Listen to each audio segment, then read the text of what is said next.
This segment of the Alice Stewart Show is brought to you by Aero Plumbing. For all your household or business plumbing needs, call Aero Plumbing at 1-866-PLUMBER or schedule an appointment online at aeroplumbing.net. Welcome to the Spin Room, where leaders from both sides of the aisle lend their voice to the biggest news coming out of Washington on the Alice Stewart Show. And we're back on the Alice Stewart Show, 7:35, 25 minutes before 8 o'clock. In the Spin Room this morning, Taylor Riddle, Democratic Party of Arkansas Executive Committee member and Democratic House Caucus Director, and Julie Benafield. She is a Republican, owner of the Benafield Group, and former Arkansas Insurance Commissioner. Julie and Taylor, great to have you here. Thank you. Thanks for having us. All eyes, a lot of folks are keeping an eye on the latest with this Ebola. And the latest news you see on the cover of Arkansas Democrat Gazette today, there is now revised guidance for healthcare workers treating Ebola patients will include using protective gear with absolutely no skin showing, according to federal health officials. This is to help keep the disease from spreading. And this was the topic on all the Sunday shows yesterday. It's just it's interesting. They say it's to calm the fears, but some say it incites more as the more conversation. Now, amid this rising anxiety about possible spread of Ebola, there are calls for the United States to impose a travel ban on people coming to from the West African countries that are stricken by Ebola. On Meet the Press yesterday, Republican Senator Roy Blunt of Missouri said he does support suspending visas for people traveling from those countries. Everybody that would travel here from those countries, no matter where they get to first, before they get off the plane here, they have to have a visa that allows them to stay here.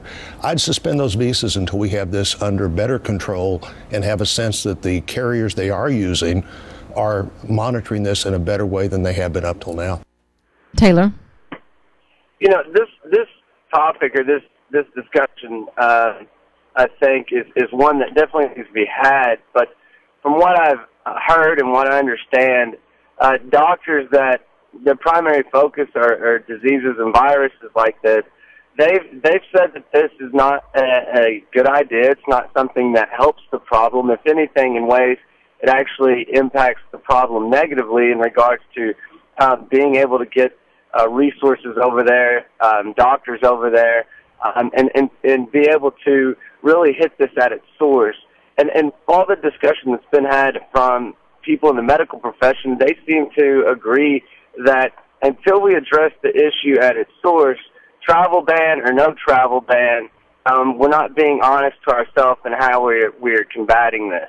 And I think that more focus needs to be put on treatment facilities, more focus needs to be put on the medical research and that aspect versus trying to take comfort in thinking that we've protected ourselves by just implementing a travel ban, and I think that'd be a mistake. Julie? Yeah, I don't think we're just talking about a travel ban. I mean, we are sending supplies over there. We are sending people over there on the ground to build the appropriate medical facilities.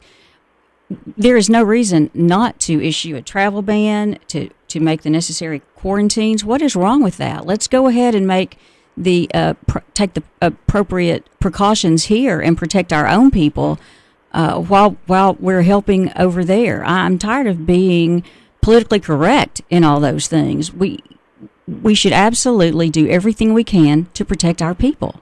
And a lot of folks are saying that there have been some mistakes and missteps in handling this. We've even had some hospital officials in Texas acknowledge that. And Texas Health Presbyterian Hospital officials have acknowledged that mistakes were made.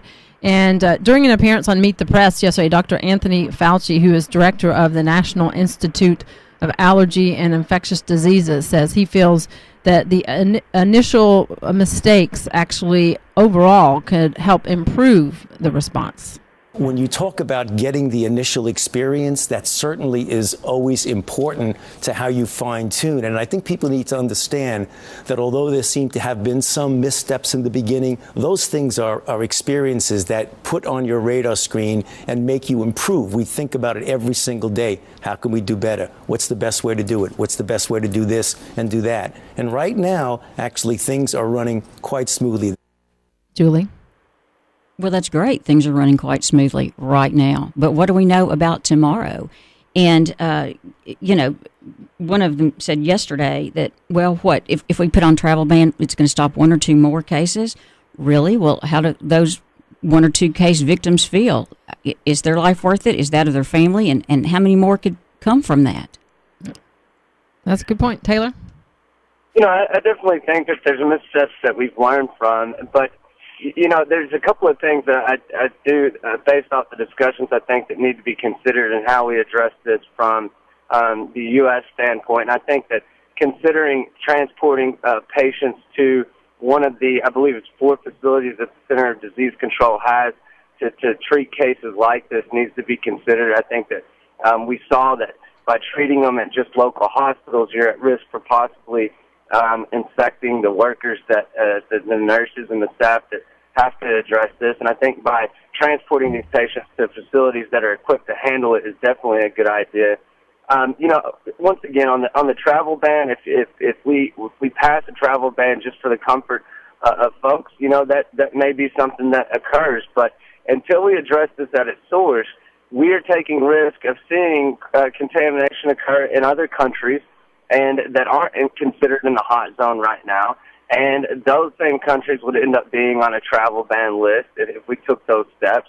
And you're talking about economic ramifications. You're talking about ramifications on addressing this issue because of the supplies that are oftentimes transported through a lot of these commercial airline carriers even. So, I think that we have had missteps in this, and I think we are learning from them. And, we've shown that we can treat patients if we hit this once we find out that they have been affected and immediately get them the health care and the medical treatment that they need. We've been successful in it before, and I think that we're seeing success in how we're treating these 2 nurses so far. So, all right, we're going to have to wrap that topic up right there. We're going to take a break and come back and discuss the midterm elections on the national level. The head of the Republican National Committee and the Democratic National Committee kind of squared off yesterday on one of the Sunday morning talk shows. We'll get their take coming up after this in the Spin Room with Julie Benafield and Taylor Riddle.